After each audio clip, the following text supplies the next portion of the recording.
buenas noches. Soy Juan David Aristizábal. Ustedes están en Conversaciones en Casa.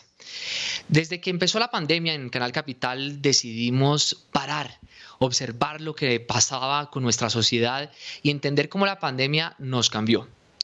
Hoy, la invitada con la que comenzamos el programa es una invitada que ha ayudado a América Latina a entender muy bien la importancia de la participación ciudadana en muchísimos aspectos, empezando por el urbanismo. Se llama Lake Sagaris, que nos acompaña y nos va a contar y explicar cómo esta pandemia nos cambió la vida y qué tenemos que hacer para prepararnos, qué nuevas habilidades debemos aprender en América Latina para organizarnos mejor. Profesora Lake, muchísimas gracias por estar con nosotros aquí en Canal Capital. Muy buenas noches. Buenas noches a ustedes y a todos los que nos están participando y acompañando. Profesora Lake, yo quisiera que antes de que arrancáramos en materia de analizar esta pandemia y cómo nos cambió la vida, me gustaría que le contáramos a nuestra audiencia su experiencia. ¿Usted cómo llega a involucrarse en esto de la participación ciudadana y el urbanismo aquí en América Latina? ¿Qué detonó ese interés?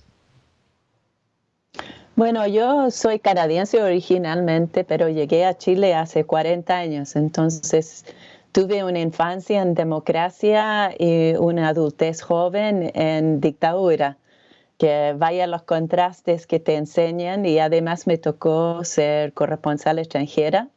Y eso significó ser testiga, ¿no?, de todo lo que pasaba, que las violaciones de los derechos humanos, pero también la valentía de la gente, su inteligencia, su ética, su creatividad, su ganas de sobrevivir y de construir un nuevo Chile. Entonces, eso para mí fue una experiencia muy fuerte, pero también fue un honor muy grande poder estar en ese espacio. Entonces, llegando este esfuerzo por volver a democratizarnos, porque uno no puede decir que llegó la democracia como tal, pero llegando a este espacio mayor en 90, no se le ocurrió nada mejor a la nueva democracia que tratar de pasar una autopista por el barrio Bellavista, donde yo vivo, con mucho cariño, mucha pasión, un barrio de las artes, del trabajo, de la gastronomía, de muchas cosas, de la intelectualidad también. Entonces aprendí urbanismo defendiendo el barrio contra una autopista y por lo tanto empecé a aprender sobre transporte sustentable. Y de ahí hice un magíster y luego un doctorado. Fundé una organización, Ciudad Viva, que hace urbanismo ciudadano. Así que aprendí participación primero en la piel propia, con todas las durezas y las discriminaciones y las dificultades. Y luego en los estudios más formales pude enlazar esa experiencia práctica con las teorías de democratización, de derechos no solo humanos, sino cívicos y de muchos diversos índoles también. Y eso informa mucho mi conocimiento y mi mirada ahora como urbanista. No me perdonaría la audiencia si no les contamos qué pasó con la autopista. Se hizo la autopista, ¿qué terminó pasando? Sí, mira, es una experiencia que nosotros muy pronto éramos 25 organizaciones de los sectores populares, de La Vega, de áreas muy pobres como Independencia, de mi barrio, que es una mezcla, porque un día un artista tiene mucha plata porque vendió un libro, una obra, y otro día no tienen nada porque no ha vendido o no le ha funcionado las cosas, y un barrio de clase media alta acomodada. Entonces, el resultado final fue, aprendimos a ganar perdiendo, porque perdimos una y otra vez, y sin embargo, se construyó la autopista, por ejemplo, pero se cambió la ruta en nuestro sector de estas 20 de las 25 organizaciones, está debajo del río. Entonces, ganamos perdiendo, porque sobrevivieron la gran mayoría de nuestras comunidades, de nuestras organizaciones, incluyendo mi querido barrio Bellavista. Y claro, no pudimos, una comunidad o 25 comunidades, no pudimos parar todo lo que era la fuerza y el poder detrás de la autopista, entonces existe. Pero con los años también nuestras predicciones de que se iba a llenar, que iba a producir más congestión, que no iba a resolver la congestión, la experiencia nos ha dado la razón con creces. Y yo creo que eso para un movimiento ciudadano que partimos sin ningún conocimiento, sin ningún aliado, sin ningún nada, más que nosotros mismas, es bien espectacular en realidad. Y lo otro que hicimos, no nos dimos cuenta, pero ganamos el respeto de mucha gente, de muchos tipos de gente también, gente en el poder, en el Estado, en las ciudades, pero también nuestros propios pares. Y eso abrió camino a la ley de participación que fue aprobado por el Congreso chileno, que mejoró un poco las condiciones de participación, aunque no lo suficiente, y nos permitió participar de una forma cada vez más significativa, no en la toma de decisiones, pero sí en los debates públicos. Ese último paso de la democratización, donde la participación ciudadana realmente pesa en las decisiones, aún no nos llega en Chile. Y Lake, una de las cosas que está sucediendo con esta pandemia, lo estamos viendo en toda la región, es que los espacios de participación, de influencia en la toma de decisiones frente a la pandemia, cada vez para muchos ciudadanos se han vuelto muy escasas. La imposibilidad de no encontrarse en un espacio físico, y que los gobiernos muchas veces por medidas de emergencia pues hacen lo que quieran y no incluyen las voces de las comunidades. ¿Cuál es la interpretación, la foto que hoy le podemos dar de cómo cambió la participación ciudadana esta pandemia que estamos viviendo? Mira, yo creo que, claro, estamos encerrados, estamos viviendo una experiencia muy dura, pero lo que yo diría, y esto es muy, muy agudo en Chile, donde no se puede olvidar que en Chile estamos todavía con la ola, con la fuerza de desatisfacción y de propuestas, ya no de un nuevo futuro, sino de un nuevo presente, de todos estos movimientos sociales que participaron del estallido del 18 de octubre en adelante. Eso, claro, quedó un poco menos visible con la pandemia, que a nosotros nos empezó a tomar los espacios en marzo, y sin embargo está presente por todos lados. Hay una lluvia impresionante de webinars, de conversatorios, de reuniones. La gente aprendió estas nuevas tecnologías muy rápidamente. Hay canales de televisión y conversaciones por todos lados. Entonces, yo creo que han pasado varias cosas. Primero, que se nos ha tomado la vida y el cuidado, ¿no? El cuidado, que era algo de mujeres o de salas cunas o de nanas o de otras cosas, ha pasado a ser el centro de la vida de las personas. Tanto las personas con familias de niñas de distintas edades, como de gente mayor como yo, donde pesan mucho las tareas de cuidado en mi vida ahora es en mi propia organización barrial, en mi junta de vecinos, que por casualidad yo volví a ser presidenta de la junta de vecinos de Bellavista justamente antes de todo. Vaya, no nos imaginábamos lo que venía entre el estallido social en octubre y ahora esto. Pero ha sido fascinante porque miro las cosas desde la mirada de investigadora, con esa curiosidad de gata de 9 vidas que uno tiene como investigadora, y al mismo tiempo lo vivo en piel propia, en mis propias responsabilidades, en mi casa, en mi barrio y todo.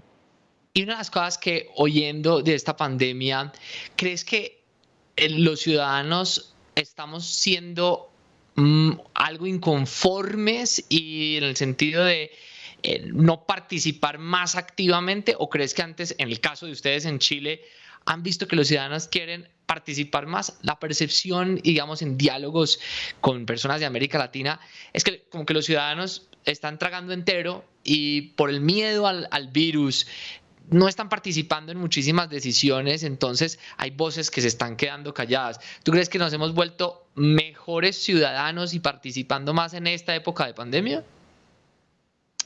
Qué buena pregunta, ¿no? Seguro que no es lo mismo en todos los países, hay matices distintas, pero quizás reconocen algo de lo que voy a contar de Chile, porque Chile, a diferencia de Colombia o Bolivia u otros países, no ha tenido una nueva constitución para estos nuevos tiempos, el nuevo siglo, etc. Tenemos una institucionalidad absolutamente autoritaria, excluyente, donde uno podía gastar la vida participando, pero no influía en nada de las decisiones que se tomaban. Entre las dos crisis, y la tercera siendo la economía y la cuarta, que es la que está detrás de todo esto, la medioambiental, han puesto en primer plano todas estas deficiencias. Entonces, lo que a mí me ha impactado muchísimo es cuán preparadas están las organizaciones ciudadanas, las bases de la sociedad, para llegar a soluciones. Y cuando el gobierno nacional o el Estado fracasa, como ha pasado mucho en Chile y me imagino en otros países también, es la ciudadanía la que está lleno de propuestas, la que está buscando la información, la que está deliberando, la que está pidiendo la participación de toda la gente para llegar a las decisiones, las mejores decisiones posibles.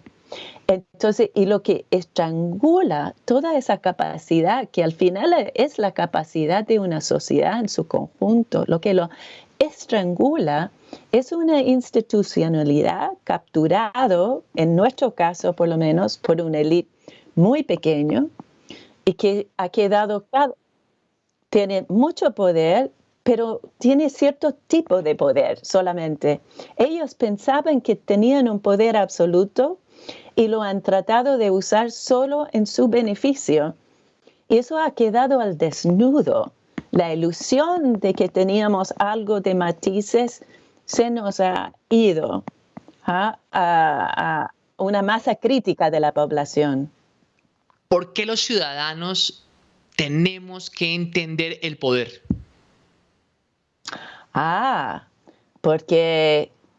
Pero mira el tiempo que estamos viviendo. Mira cómo se ha acelerado la velocidad de cambio.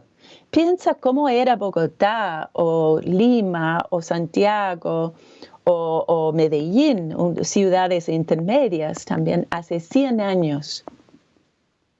Piensa cuánto cambiaron en esos 100 años. Estamos en un momento de cambio total, paradigmática, pero también porque llegamos al final del crecimiento infinito. Cuando uno ve el donut o ve las limitaciones del crecimiento que estudiaron por primera vez Meadows y otra gente hace 40, 50 años atrás, en los 70, ya pasamos muchos de esos límites. La crisis climática, ya no hablamos de cambio climático, tenemos que hablar de crisis climática.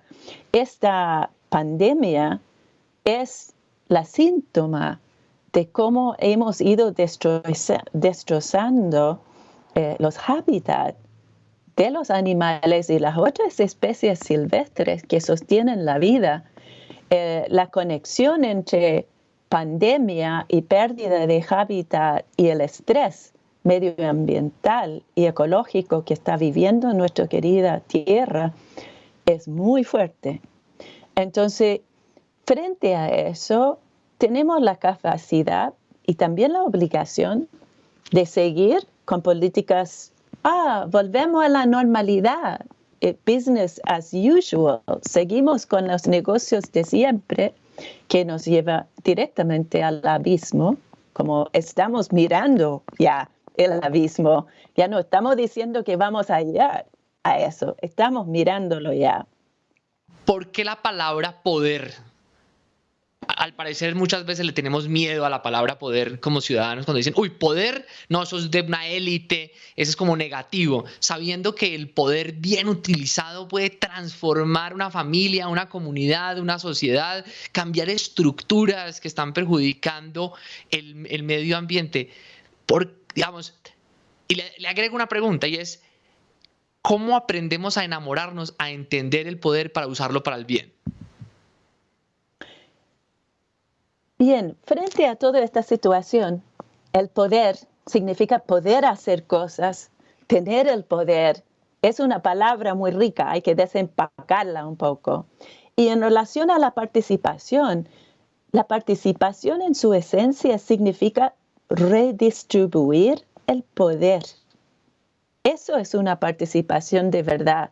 Si solo me estás saludando de lejos o haciendo una encuesta, si no hay deliberación, si no estamos tirando toda la carne a la parrilla, como decimos en Chile, no vamos a llegar a las soluciones óptimas en los pocos plazos que tenemos ahora.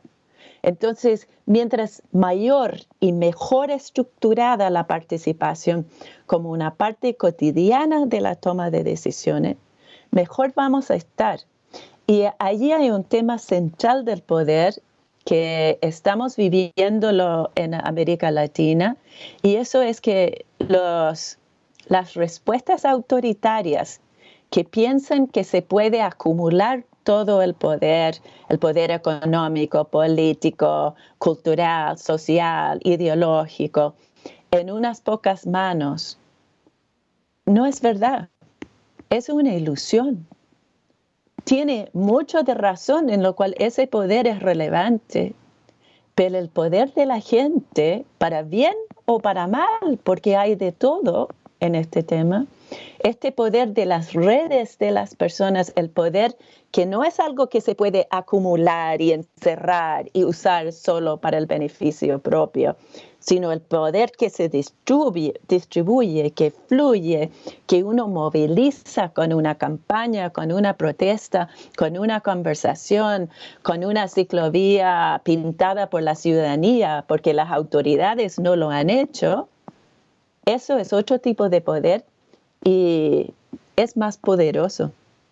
Y leí que eso nos lleva a pensar entonces que necesitamos desarrollar unas habilidades de liderazgo distintas. ¿Cuáles son esas habilidades para ejercer un mejor liderazgo, un mejor poder, una mayor influencia de manera positiva? Si nos puedes poner como tareas de formación para que hagamos un mejor liderazgo en América Latina, ¿cuáles deberían ser esos pasos? Bueno, lo que yo diría es, hay dos respuestas centrales para eso. Uno es que no hay buen liderazgo sin buen seguidazgo. Y tenemos que aprender a liderar en ciertos círculos y a seguir en otros. Eso es la esencia de la colaboración. Y que no hay buenos liderazgos sin buenos seguidazgos, ¿no? Hay que inventar la palabra porque no existe ni en inglés, ni en español, ni en ningún idioma que yo conozco. Y eso es muy importante porque es como un pedaleo, es como una rueda que uno tiene que aprender a compartir, a asumir su liderazgo como responsabilidad y la responsabilidad como liderazgo, pero también saber, ok, si yo voy a otro barrio al lado, yo estoy aquí para seguirte a ti, apoyarte a ti. Esa es la primera lección central. Y la segunda, y es curioso porque hay muchos estudios de esto, de parte de McKinsey y compañía, por ejemplo, o de otros espacios más, y acaba de entrar en el proceso de revisión entre pares también un estudio más riguroso del liderazgo de las mujeres. Porque las mujeres, no todo lo que nos enseñan culturalmente es malo. Nos discriminan por eso y eso sí que es malo. Pero yo diría que el siglo XXI es el siglo del cuidado, de una ética del cuidado, que yo me cuido, que yo te cuido, que nos cuidamos entre todos y que cuidamos el planeta y el lugar donde vivimos colectivamente. Y frente a esta epidemia, justamente son los 19 países con liderazgo de mujeres que lo han hecho mejor. O sea, todos conocen el caso de Nueva Zelanda o de Angela Merkel en Alemania, etc. Pero ya hay un estudio un poquito más riguroso en esos términos y la verdad que esas observaciones empíricas son robustas, como decimos en las ciencias sociales. O sea, la gente que está con liderazgo de mujeres está mejor. Y hagamos lo siguiente, vamos a un corte para las personas que nos están viendo en este momento. Las quiero invitar a que nos respondan en redes sociales ¿cuál es el tipo de liderazgo que necesitamos hoy en el país? Y después de este corte vamos a seguir con esta gran invitada hablando de poder, liderazgo e influencia para transformar América Latina. No se muevan.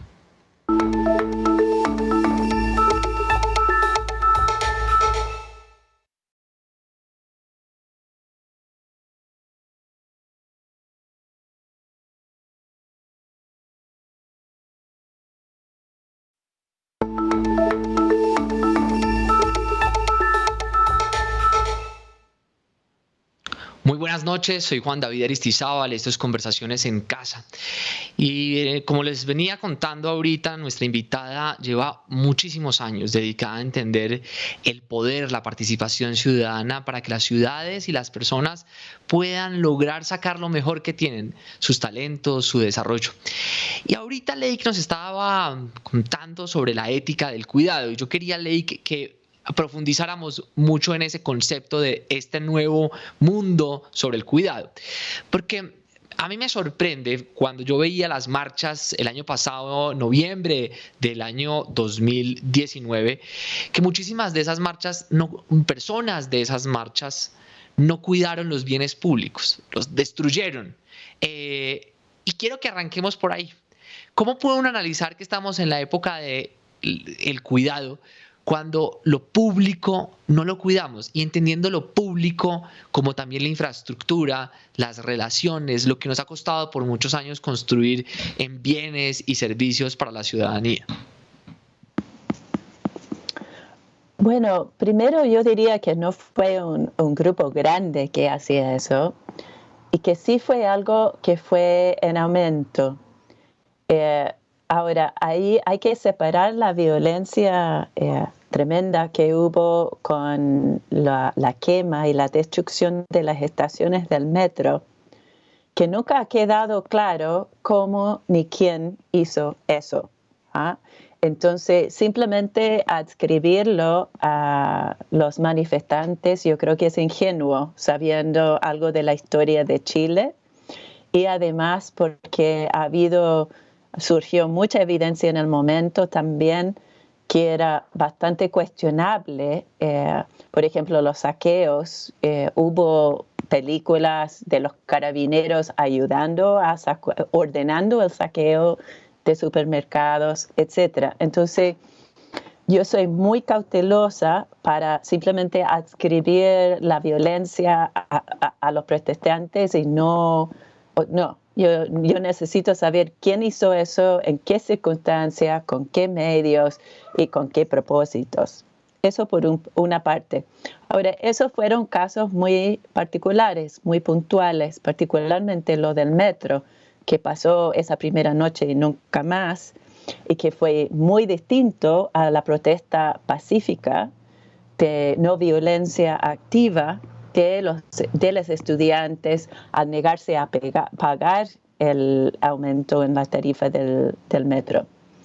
De ahí lo que pasó fue la convergencia de, yo diría, prácticamente todos los movimientos sociales que han surgido en Chile desde antes de 90, pero desde 90 cuando se nos fue o echamos a Pinochet, Todos esos movimientos sociales han tenido distintas trayectorias. Algunos se desarrollaron casi de inmediato, otros demoraron mucho más tiempo, pero relacionado con las condiciones de trabajo, con las condiciones de salud, con las muy malas jubilaciones, con la pobreza, con la falta de acceso a la educación y a una educación de calidad.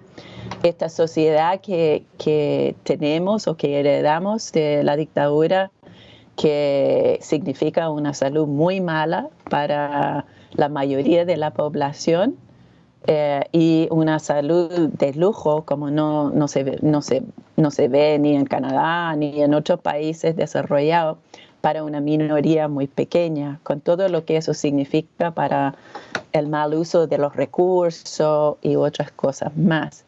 La regla siempre a favor de algunos y en contra de otros. Entonces, y en ese caso del cuidado me voy a una última pregunta porque se nos acaba el tiempo, y es: ¿cómo cuidamos al otro cuando pensamos distinto a él? Nosotros, y esto se repite en muchos países de América Latina con distintas formas, pero hay una polarización que no necesariamente a veces es mala, pero en otros casos nos lleva a conflictos improductivos, a no resolver los problemas y en algunos casos, como es el caso de Colombia, pues a violentar al otro. Si hoy nos oye una mamá o un papá que nos está viendo y se dejó de hablar con su hermana o con su hermano porque pensaba distinto, porque era de una tendencia política distinta, ¿qué nos recomiendas desde el punto de vista individual para fomentar eso de la democracia profunda, de oír las voces disonantes inclusive en nuestra familia sin tener que distanciarnos? ¿Cuál sería ese consejo personal para quien nos oye? Bueno, yo creo que ahí el gran legado del siglo XX a nosotros en el siglo XXI, producto de 2 guerras mundiales, son los derechos humanos. Guste o no, si no estamos de acuerdo en algo tan básico como que tú tienes derecho a vivir y yo tengo derecho a vivir y tú puedes decir tu opinión y yo puedo decir mi opinión, nada funciona. Ni la policía, ni los militares, ni el comercio internacional, ni las relaciones en el hogar. Entonces, esa es una conversación que por lo menos en Chile, y yo creo que en distintos grados en el resto de América Latina, como le hemos hecho el quite, no lo hemos enfrentado, no hemos querido decir, o sea, o estamos de acuerdo en el derecho a la vida, en estos derechos humanos, económicos, sociales, culturales, que costaron mucho a la humanidad llegar a eso, o no tenemos futuro.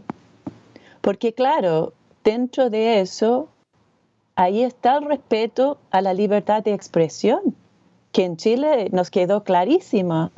Que yo vivo al lado de la zona de Plaza Italia o la Plaza de la Dignidad donde estaban las manifestaciones.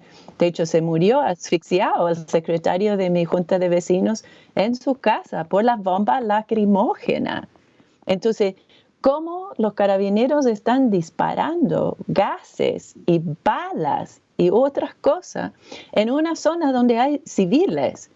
Bueno, porque era más importante callar la libertad de expresión en Chile en esos meses que ejecutar sus otras responsabilidades, porque además no tuvimos seguridad en el barrio, no tuvimos cuidado policial en el barrio y en ningún barrio chileno en ese momento.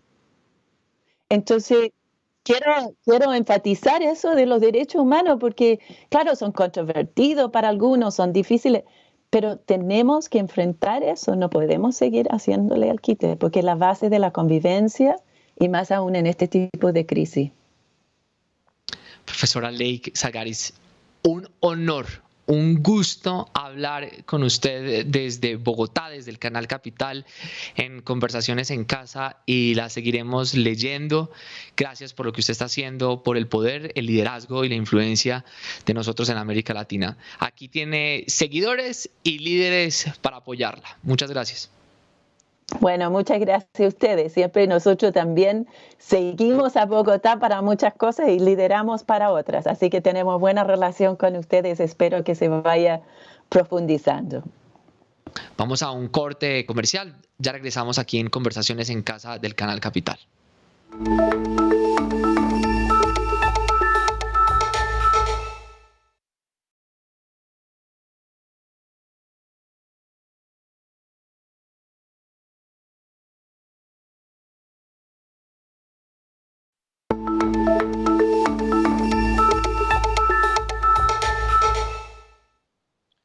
Muy buenas noches, muchísimas gracias por seguir pendientes, conectadas, conectados con Conversaciones en Casa.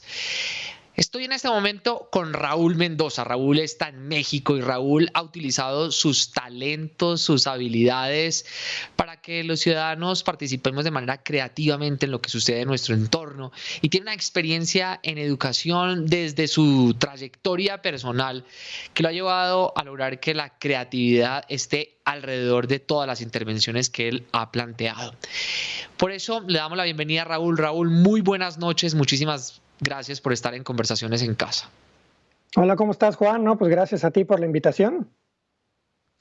Raúl, contémosle a nuestra audiencia cuándo Raúl Mendoza decide involucrarse en este mundo de creatividad, pedagogía, desarrollo y participación ciudadana. ¿Qué fue lo que te llevó a ti a trabajar en estos temas?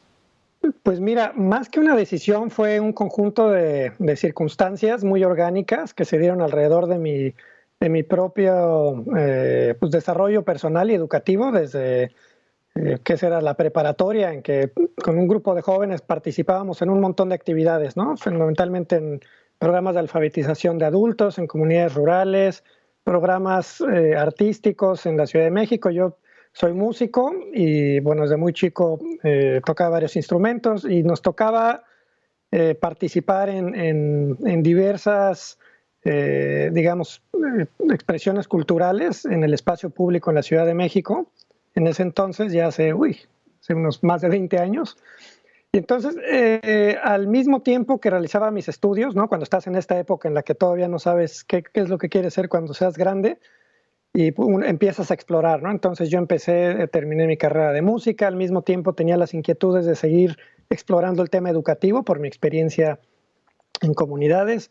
Entonces estudié otra carrera de ciencia política y en todo este proceso había una efervescencia muy fuerte en ciertos sectores de la Ciudad de México de explorar cosas diferentes, ¿no? Estábamos en unos contextos en que apenas empezaba a democratizar la vida pública y para nosotros era nuevo esto de apropiarnos de los espacios. Entonces fue una experiencia, yo diría, muy orgánica en la que los propios procesos de formación junto con estos procesos de experimentar en la vida diaria mediante el estar haciendo y transformando tu propio proceso educativo, pero al mismo tiempo descubriendo que la intervención que tú puedes tener en determinados espacios que no están destinados para esa función pueden tener un resultado inesperado y sorpresivo. Seguramente me lo vas a contar. Contémosle a nuestra audiencia esos ejemplos concretos que ustedes desde Ingenio, una de tus iniciativas, Germinalia, otras iniciativas, ¿qué es lo que ustedes hacen y cómo se evidencia eso en la práctica de la vida de los ciudadanos? Mira, un ejemplo muy concreto con el que comenzamos Germinalia, previo a la consolidación como organización social, fue un proyecto que se llamaba Esquina Baja en Cultura 600 watts en la Ciudad de México. Este era un programa que se nos ocurrió arriba del trolebús. No sé si ustedes tienen en Bogotá estos camiones eléctricos que circulan por toda la ciudad. Se nos ocurrió hacer un programa de intervención cultural arriba de este espacio, ¿no? Transformando lo que convencionalmente es un espacio de transporte en un foro cultural, en un museo, una sala de conciertos, una galería fotográfica. Entonces, durante 5 años realizamos este gran experimento de subir a más de 100 artistas con todo tipo de experiencias, y lo que vimos ahí fue el poder del arte, la cultura, para transformar un espacio que convencionalmente está destinado a una función, ¿no? Transportar a la población de un sitio A al sitio B, de repente puedes reconfigurar ese espacio en un mundo totalmente inesperado, totalmente sorpresivo para la población, que se convierte en un espacio de diálogo y de ciudadanía al cual no estábamos muy acostumbrados por esa época. Entonces eso nos dio pautas para pensar, oye, podemos seguir llevando este concepto más adelante de transformar estos lugares físicos y convertirlos en espacios que estén transformando las realidades sociales. Y fue que, bueno, decidimos por diversas razones mudarnos al estado de Chiapas, en donde iniciamos un proyecto maravilloso que se llamó El Ingenio, Centro de Aprendizaje y Desarrollo de la Creatividad, que era un espacio para justo poner todas estas locuras que teníamos en la cabeza en un mismo lugar y poner a conversar disciplinas como la música, la ciencia y la tecnología, las industrias culturales, el arte, en fin, un espacio en el que la población, desde bebés hasta ancianos, personas de todas las edades, pudieran experimentar poner las manos a la obra y experimentar con sus habilidades creativas en cualquier tipo de proyecto que se les pudiera ocurrir. Raúl, acabas de hablar de habilidades creativas y quiero que lleguemos, pero antes arranquemos con cómo logra uno que ciudadanos se pongan de acuerdo alrededor de cómo intervenir un espacio público. Digamos, aquí en Bogotá se han hecho unos ejercicios de personas que pintan las cebras de las calles y muchas veces el gobierno se pone incómodo porque ciudadanos, porque están pintando las cebras, es una función del gobierno.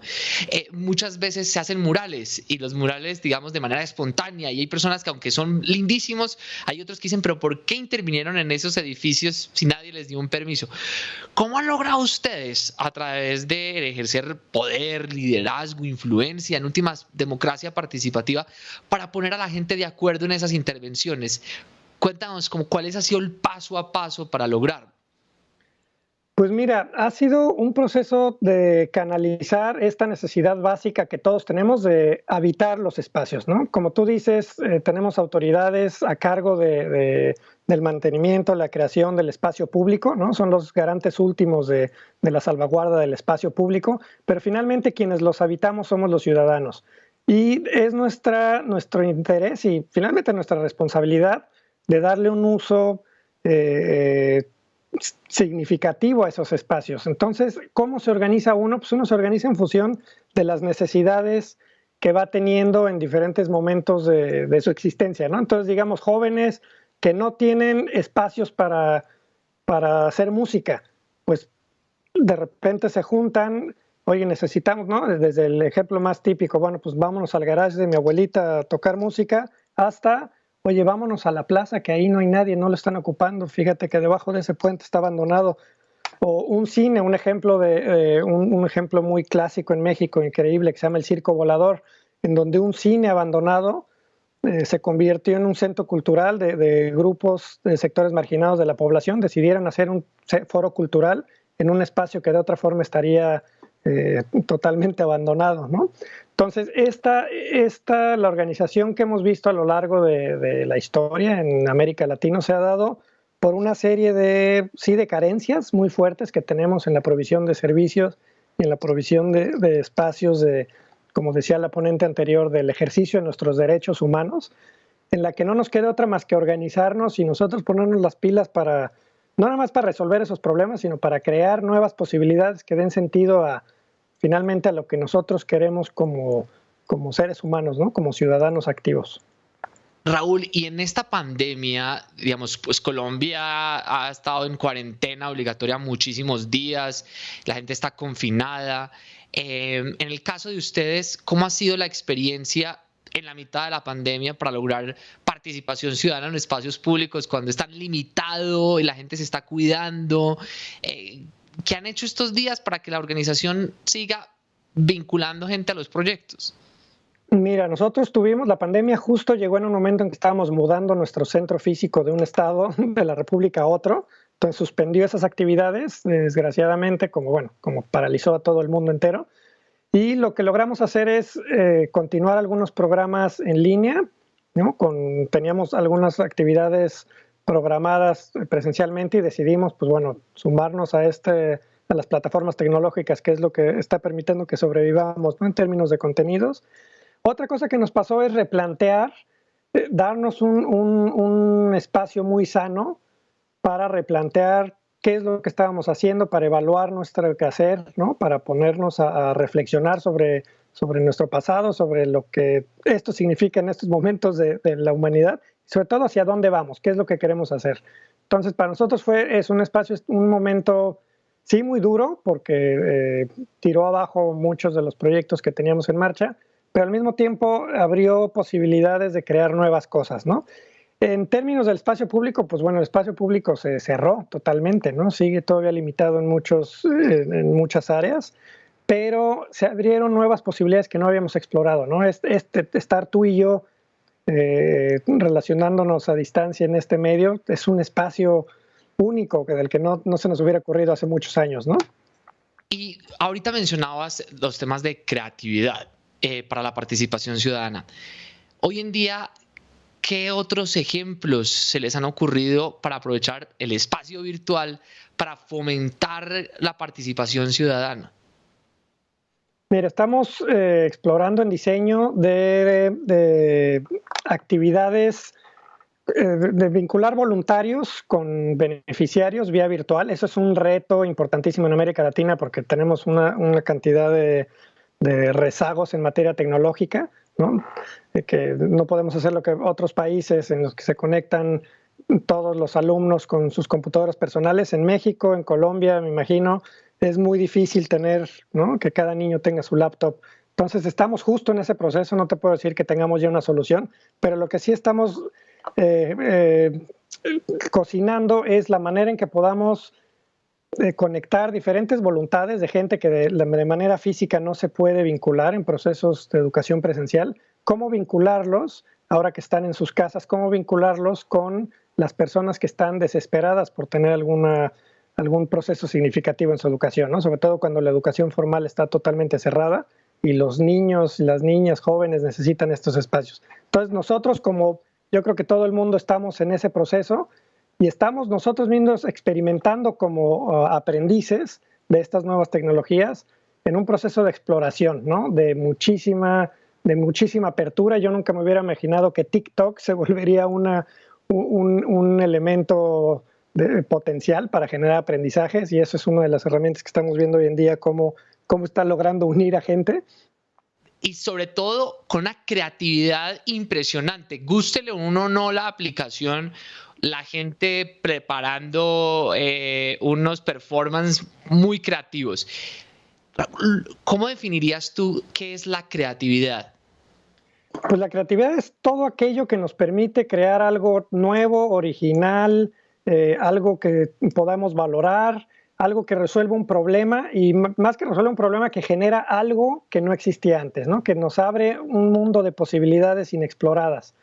La creatividad ha sido estudiada desde muchos ámbitos, desde el ámbito cognitivo. Ha habido científicos que tratan de entender en qué parte del cerebro está. A lo que han llegado, bueno, es que no es algo que esté localizado en alguna parte del cerebro, sino que es una habilidad, una serie de habilidades que conectan todas nuestras inteligencias para ubicar un problema en específico, buscar las soluciones, empezar a generar ideas, experimentar, aprender sobre los errores, evaluar, monitorear qué es lo que está pasando, ¿no? Es un proceso complejísimo, muy interesante, que, a diferencia de los que muchos creen, es una habilidad absolutamente humana y todos y cada uno de nosotros la tenemos. Y lo que nosotros hemos buscado desde Germinalia. ¿Cómo la desarrollamos? Uno, mamá, papá, está en su casa, una persona nos ve y dice, sí, pues eso suena muy bonito, pero yo cómo me vuelvo más creativo, ¿no? ¿Cómo estimula ese músculo de la creatividad? Pues mira, ese músculo se estimula como cualquier deporte, ejercitándolo, ¿no? Muchas veces los papás quieren encontrar la receta mágica del, quiero tomar un curso para ser más creativo. Pues no, eso no existe. No se puede tomar la píldora de la creatividad. Por un lado, porque ya la tenemos. Lo que hay que hacer es abrirnos hay un ejercicio muy interesante que es abrirse a aquellas actividades a las que uno le tiene tanto miedo, ¿no? Normalmente uno dice, no, yo nunca voy a bailar o yo nunca voy a hacer música porque soy muy malo para la música. Justamente desarrollando la creatividad es aventarnos, tener la iniciativa de explorar esas habilidades en las que uno cree que no puede irle bien. Y yo te apuesto que rompiendo esa barrera, ¿no? Ese prejuicio que uno tiene frente a las cosas que uno se ha negado a ejercitar, ahí se empiezan a abrir. Entonces no hay método para desarrollar la creatividad más que ejercitarlo. Por medio de las artes han sido un medio probadísimo del desarrollo de la creatividad. La pintura, la música, hay que estar observando muchísimo qué es lo que está haciendo los demás, pero hoy un tema importantísimo hoy en día que somos, sobre todo en el tema de las nuevas tecnologías, estamos muy acostumbrados al consumo pasivo, ¿no? A nosotros recibir y valorar la creatividad de otros, ¿no? Entonces abrimos el YouTube, el TikTok y nos atacamos de la risa con estas creencias, estas ocurrencias geniales de los artistas, pero tenemos que dar ese paso y nosotros empezar a considerarnos agentes creativos. Entonces, papás, mamás, no se cierren a la posibilidad de sus hijos de estar creando contenidos. Necesitan estar pintando, necesitan estar escribiendo, necesitan estar en contacto con otras personas. Eso es un reto ahorita ante el COVID. La creatividad no se desarrolla de manera aislada en una torre de marfil, se desarrolla en contacto con los demás. Entonces, algo que está funcionando mucho es el contacto de comunidades creativas a distancia, en donde desde un círculo de lectura, ¿no? Vamos a leer un libro de manera colectiva entre varias personas, vamos a escribir una canción entre todos, vamos a hacer un mashup de un video entre varias personas, en fin, hay tantas soluciones posibles como actividades culturales las hay, pero el reto es abrirse y soltarse a experimentar estas prácticas por cuenta propia. Raúl, para terminar y que la audiencia se quede con una segunda tarea después de esta que nos dijiste de volvernos y practicar un libro, un video, una canción, ¿qué nos recomiendas estudiar para estimular las habilidades creativas y poder ejercer una mejor participación ciudadana, algo que nos estimule para crear más? ¿Qué nos recomiendas? Mira, desde el punto de vista del interés sobre el fenómeno de la creatividad, hay un libro increíble de un autor norteamericano que se llama Howard Gardner, que justamente estudia, se llama Mentes Creativas, y estudia cómo la creatividad está presente en cualquier área del pensamiento. Entonces estudia personajes y biografías fascinantes como Gandhi, Einstein, Stravinsky, Freud, y a lo que va es a demostrar que la creatividad está presente en absolutamente todas las áreas del conocimiento y ayuda también a desmitificar que la creatividad es nada más un fenómeno de los grandes genios, ¿no? Este libro es maravilloso, pero para los que quieren leer algo más tranquilo, más